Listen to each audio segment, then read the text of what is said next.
You are Locked On Giants POSTCAST. Part of Locked On Sports New York on the Locked On Podcast Network. Your team every day.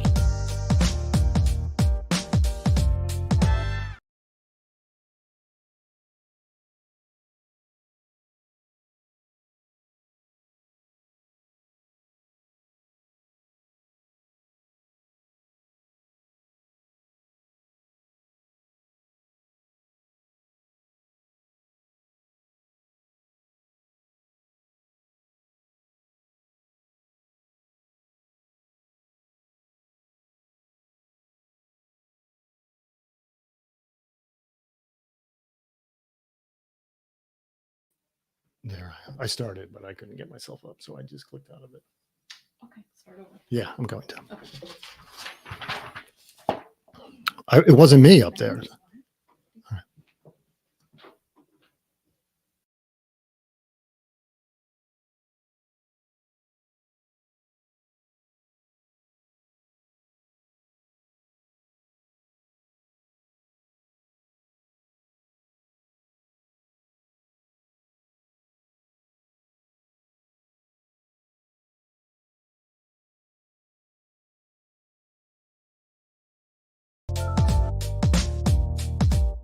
You are Locked On Giants POSTCAST. Part of Locked On Sports New York on the Locked On Podcast Network. Your team every day.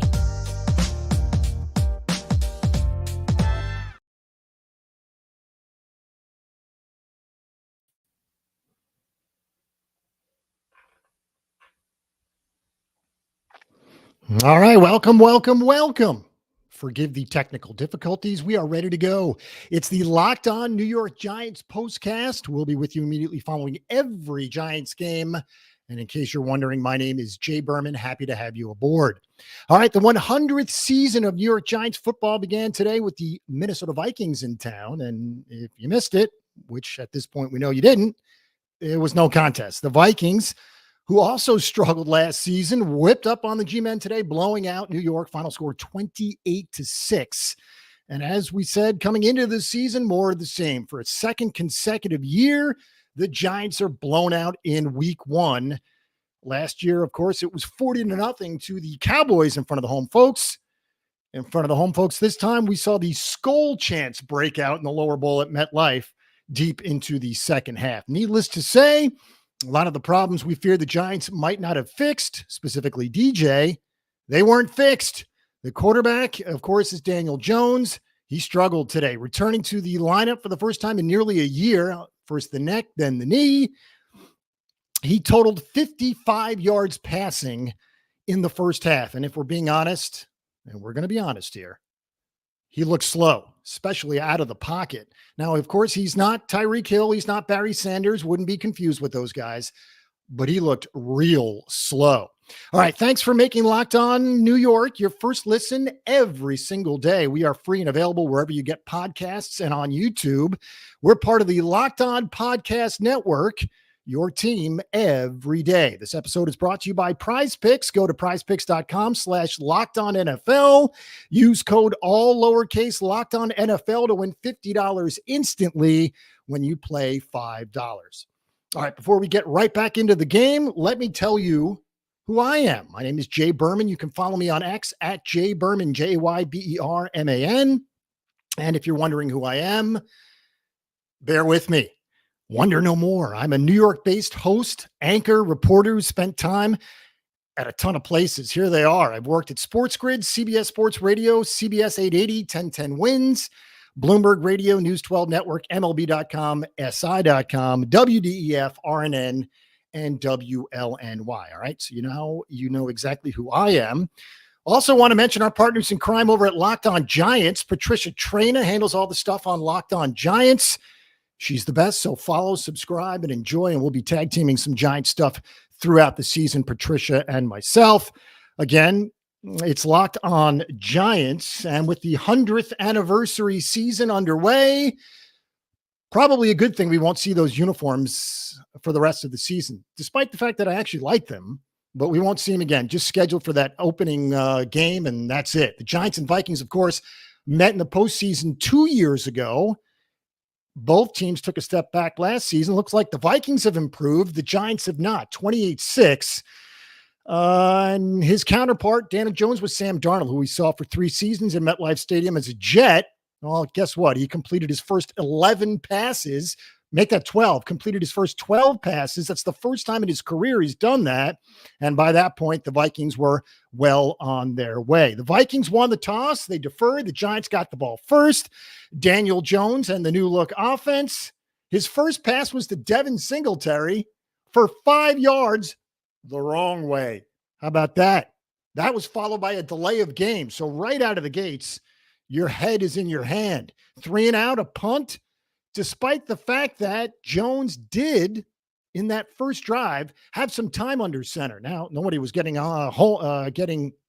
free downfield. We'll get to that more in a second. 3 and out, they punt. The Vikings' first drive, Dexter Lawrence, Bobby Okereke, a sack for Lawrence, a fumble recovery for Okereke, and not so bad. Giants turned it into 3. Graham Gano, a 23-yard field goal, and that's worthy of note because Gano missed the second half of last season. On the Vikings' second drive, Aaron Jones to the left side. He gets in. That makes it 7-3 Vikings, and they never looked back. How about Malik Neighbors, his first professional catch, a 25-yard completion, and what did the Giants do immediately following that? Too many men. So Neighbors makes the completion, and the Giants promptly give 5 back with too many men. Actually, it was a 12 men in the huddle penalty. They had 13. So it was only 5 yards. You can put 12 or fewer. Well, they had 12 and 13. All right, in the second quarter, we finally saw from Justin Jefferson a 44-yard completion. He would turn out to sting the Giants later. Now, Vikings go for him 4th and 2 from the 3, early second quarter, and that's when Darnold connected with Jefferson. That made it 14-3, as we said. And the significance of this drive, it was a 99-yard drive, 11 plays, the first 99-yard drive since 2008 for the Vikings. Gives you an idea of just exactly what the Giants defense didn't get done today, if you will. The booing of Daniel Jones begins late in the second quarter. Sam Darnold, as we said, the first time in his career, he completed his first 12 passes. And as we said, at the half, Daniel Jones had 55 yards passing. All right, let's go over the stats now as we take a break from the first 2 quarters. Sam Darnold, as we said, 19 of 24, 208. 2 touchdowns and an INT. Now, Daniel Jones, of course, had the horrible pick 6. That was in the third quarter. They actually forced a punt late into the third, but the pick 6 from the 10-yard line of Andrew Van Ginkel really put this one away. That made it 28-6, and the Vikings never looked back. Although you could argue that even before that, the Vikings pulled away. Just an idea of the booing that Daniel Jones got in the second half. Really towards the end of the second half. Specifically, the Giants went for it on 4th and 8 from the 11 in the fourth quarter. Jones gets picked off by Harrison Smith in the end zone. They were booing before the play. They were booing during the play. And obviously after the interception, they were booing after the play. By the way, that second pick was Harrison Smith, and he seems to burn the Giants a lot. He's had a great career. 35 career interceptions for Harrison Smith. That was number 35. All right, the new look Giants on offense featured Devin Singletary, 10 carries for 37 yards. Well, it's not very good. Singletary did have 4 grabs for 15 yards. As for Neighbors, he was targeted 7 times, 5 catches, 66 yards. Obviously, Giants didn't score a touchdown today. Wandale was targeted 12 times, 6 catches for 44 yards. And really, that's the extent of the Giants offense. All right, it's the 100th season of Giants football, and it began today in lackluster fashion. It really felt like the air came out of the bag almost instantly when the Giants settled for their first points of the season, a field goal. And of course, the Vikings then hid and ran. All right, so obviously there were some key points that the Giants and the Vikings laid out in their keys to the game, if you will. The Giants allowed 85 sacks last season. That was a league high, pardon me. And guess what?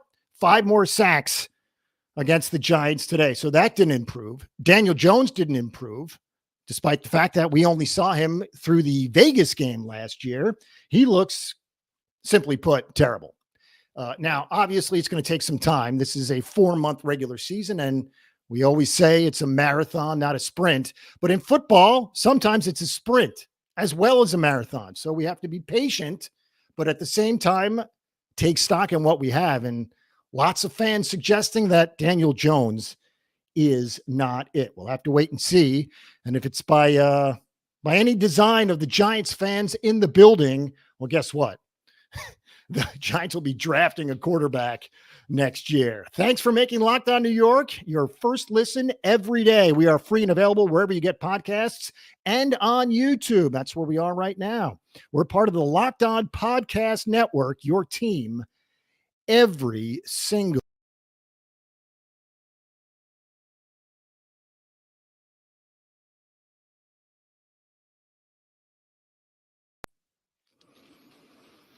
All right, we are back. Let's first take a break, and when we come back, we'll discuss, that's right, the newbies, Malik Neighbors, Devin Singletary, and a few others on offense that we have not yet described. All right, download the Prize Pick app today. Use code LOCKEDONNFL and get $50 instantly when you play $5. That's code LOCKEDONNFL on Prize Picks to get $50 instantly when you play $5. You don't even need to win to receive the $50 bonus. It's guaranteed. Prize Picks, run your game. All right, so week 1 is in the books. Every minute that goes by, we're closer to week 2, and we can wash the taste out of our mouths of week 1. Again, 28-6. Is the final score. And as we said, thanks for making Locked On New York your first listen every single day. As we said, Sam Darnold spent 3 seasons in MetLife Stadium with the Jets. He looked better today than he ever did at any point in a Jets uniform. Interestingly enough, before the game started, Gunnar Olszewski, who was scheduled to return punts for the Giants this season, and obviously today didn't really matter much, but he suffered an injury in warmups, a hamstring, essentially re-aggravated it. So he did not play. We saw Darius Slayton attempt to make a punt catch. That didn't work very well. Giants fell on the fumble, so that actually worked out okay. But the Giants did not score a first quarter touchdown at home last season. Guess what the Giants didn't do today? They did not score a first quarter touchdown. And why is that? Because they didn't score any touchdowns. Just 2 field goals on the board, 28-6, the final score. As we said, the Giants allowed 85 sacks, so immediately looking to get or at least knock those down, and it didn't happen today. 5 sacks from the Vikings. And it really was a complete dominant performance by the Vikings over the Giants. Of course, the Giants have Washington next week. We'll have to wait and see exactly what the game plan is for the Washington Commanders next week. Real quick, we do have those late games in progress. Broncos and Seahawks are underway. Raiders and Chargers are underway. Just a few finals from earlier. The Bills beat the Cardinals 34-28. Come from behind win there for Buffalo. Saints-Panthers. Saints blow out the Panthers. Texans beat the Colts. Dolphins beat the Jaguars. As we said, and as you know, the Vikings beat the Giants. Patriots-Bengals. That one goes to New England. Steelers over the Falcons. Bears beat the Titans. And of course, we've got the Cowboys and Browns coming up in a matter of moments. We will certainly keep you up to date on that. As we run through the stats, and we told you about Malik Neighbors, was targeted 7 times, 5 catches for 66, an average of 13.2 yards per catch. His long was 25. That happened to be his first one as well. But as a fan, you want to vent. So let's vent. What exactly did the Giants do this offseason to improve the team? Well, obviously they drafted a receiver higher than they ever have. That's Malik Neighbors. He seemed to have a decent day. There were some catches late that were insignificant in regards to the makeup of the game, if you will. But again, catches nonetheless. More experience, he'll get better. Devin Singletary, already a seasoned vet. He did have 4 catches. He did have 37 yards on the ground, but the Giants really were in come from behind mode pretty much all day, really for 2.5 to 3 quarters. So the running game, which was non-existent, especially with Daniel Jones, who just looks so slow. I can't get over it, how slow he looks, obviously coming back from an ACL. Anyways, the running game was non-existent for a big reason. Why? Because the Giants were behind for so quickly and for such a long stretch of the game. Jones, as we said, 22 of 42, 20 incompletions, on a lot of them on that short intermediate stuff. He just could not get right, could not throw strikes.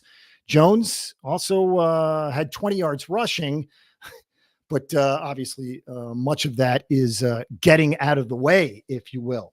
All right, into the third quarter, as we stopped our run here, Kayvon Thibodeau had an awful face mask penalty when the Giants were still alive. It was the Vikes' first drive of the second half. Giants stopped him on third down.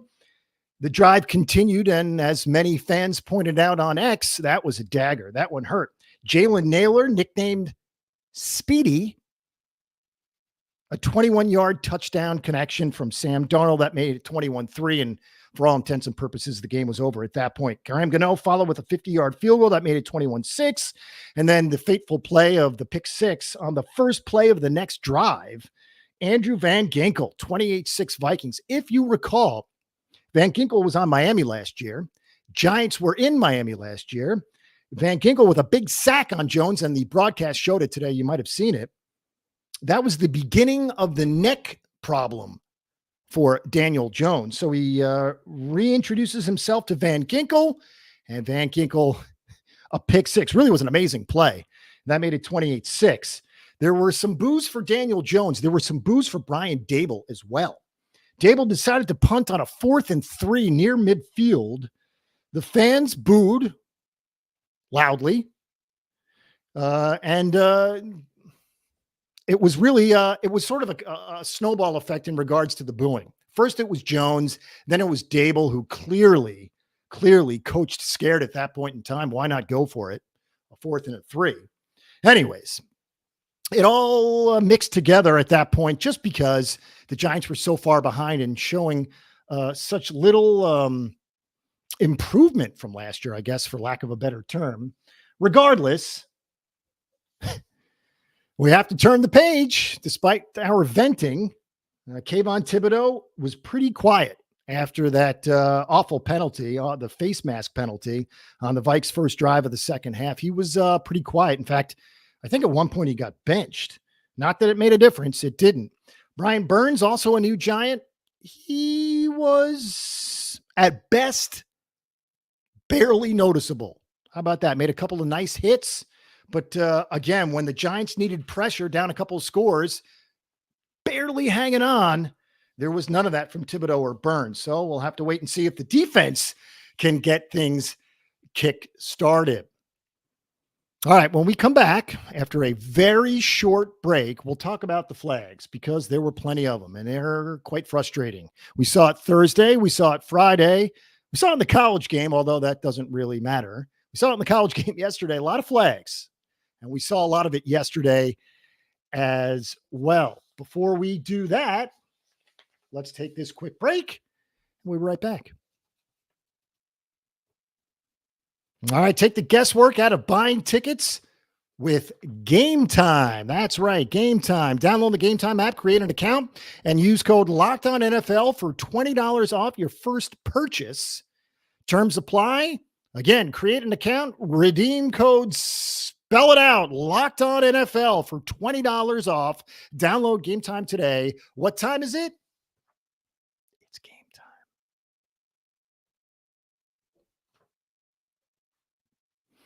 All right, we're back here, Locked On New York Giants postcast. We'll be with you immediately following every Giants game. Again, my name is Jay Berman. You can see it right there. And you can see my Twitter handle or my X handle, which is below it at Jay Berman, Jayberman. So the 100th season of the Giants starts off poorly. 28-6, the final score, blown out in front of the home folks for a second consecutive season. And you know the skull chant, that's this, or some version of that, for Vikings fans. The entire lower bowl behind the north end zone, you could see on TV clearly all this. Vikings fans took over the lower bowl, and rightfully so. Now, look, fans travel in the NFL these days. They're easier access to tickets, easier access to flights, everything. So fans travel. You're always going to get a good mix, be it the Cowboys or the Steelers or even the Giants. The Vikings, probably not known for traveling, the Vikings fan, but they did. They showed up proudly.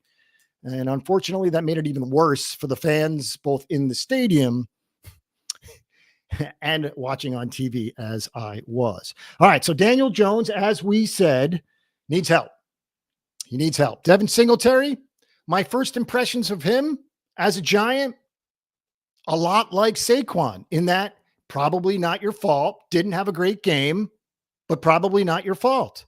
He, interestingly enough, was wearing number 26. That's Saquon's jersey. We don't have to talk about Saquon's number. Don't have to talk much about Saquon because we know what he did a couple of nights ago, 3 touchdowns in his debut as an Eagle. Okay. So Devin Singletary, not sure what to expect just because we can't really judge him on one game, albeit a terrible one, for lack of a better term. Brian Burns and Malik Neighbors, also newbies. We'll have to wait and see. I expect big things from Neighbors, as everyone does. I'm not really going out on a limb too much there. But as for the flag fests that we've seen over the first 3 or 4 days of football, I mean, we had nearly 20 accepted penalties, over 200 yards. And it also feels like things have changed in the NFL front offices in that there's a directive from owners down to the coaches, and then eventually onto the rest of the owners and the rest of the coaches, and on to the referees. Let's call this thing tight. Alex Kemp was the referee for the Giants-Vikings today. We saw plenty of them. We saw plenty of the ref Thursday night. We saw plenty of the refs Friday night. We saw plenty of them in the college game as well, but that's a topic for another day. And again, it really is just an amazing situation where the NFL feels they need more flags, which is punishing for the viewer, punishing for the listener. It really is torture. And we got that right out of the gates. Flags every other play. First quarter, no score. Giants, Vikings, flag this, flag that. It's painful. But I will say this, not that I know anything secretive or anything like that. Get used to it, because that's no accident the way they've called these first couple of games. As we said, Thursday night, Friday night, and now our first Sunday of the regular season. This episode is brought to you by Prize Picks. Go to prizepicks.com/LockedOnNFL. Use code all lowercase LockedOnNFL. You win $50 instantly when you play $5. Again, my name is Jay Berman. You can follow me on X at Jay Berman. Locked On New York Giants Postcast. All right. The Giants, looking ahead, will face Washington in week 2. The Commanders and Buccaneers are just underway in Tampa with their first game of the season. They're scoreless there. Cowboys and Browns also scoreless. They are just underway. Broncos lead the Seahawks 3-0 in the first. Raiders and Chargers also underway. And then Sam Darnold's old team, the Jets. Sam Darnold's old team, the 49ers. They play each other tomorrow night in the finale of week 1 of the regular season. Of course, the Niners have their new quarterback, and the Jets have sort of their new quarterback. It's Aaron Rodgers. He didn't play last year, at least after 4 plays, didn't throw a pass. So it should be fun. Brock Purdy and Aaron Rodgers Monday night. All right, the 100th season of New York Giants football began today with an absolute dud, as we said. So thank you for making Locked On New York your first listen every day. We are free and available wherever you get podcasts and on YouTube. We're part of the Locked On Podcast Network, your team every single day. All right, running through these stats one more time. It's interesting to see how Sam Darnold threw just 24 passes, 5 incompletions, 19 for 24 for 208. Nothing to write home about as far as numbers-wise, with one exception. He completed his first 12 passes, and by that point, felt like the game was over. He just couldn't miss. Remember, J.J. McCarthy was supposed to be the starting quarterback, or at least we thought he was going to be the starting quarterback. The rookie out of Michigan goes down with the knee. Sam Darnold, the backup. Sam Darnold now the starter. Hey, so far so good for the Vikings, who are 1-0, and obviously not the same good fortune with the New York Giants. Singletary, Jones, Robinson, Gray, and Tracy all in the backfield. The Giants totaled 74 yards rushing on just 21 attempts. I guess it's not all that bad considering the average, which is 4.8, but the Giants weren't there to rush the ball. The Giants were there to loosen up the defense, especially with Malik Neighbors and Darius Slayton and Jalen Hyatt. Nobody got open today with the exception of a few plays from Neighbors. Theo Johnson, another rookie, the Penn State tight end, had one catch late in the second half. Not much from him. Bellinger didn't do much. He actually had one catch for 3 yards. It tells you all you need to know about the Giants passing attack. 6 punts today for the Giants, which is lousy. You never want to punt that many times. And of course, as we said, they let up 5 sacks after 85 sacks allowed last year, most in the NFL. What do? 5 more. Multiply that by 17. We have ourselves a terrible season once again. All right, as we said, one more time, thanks for making Locked On New York your first listen every day.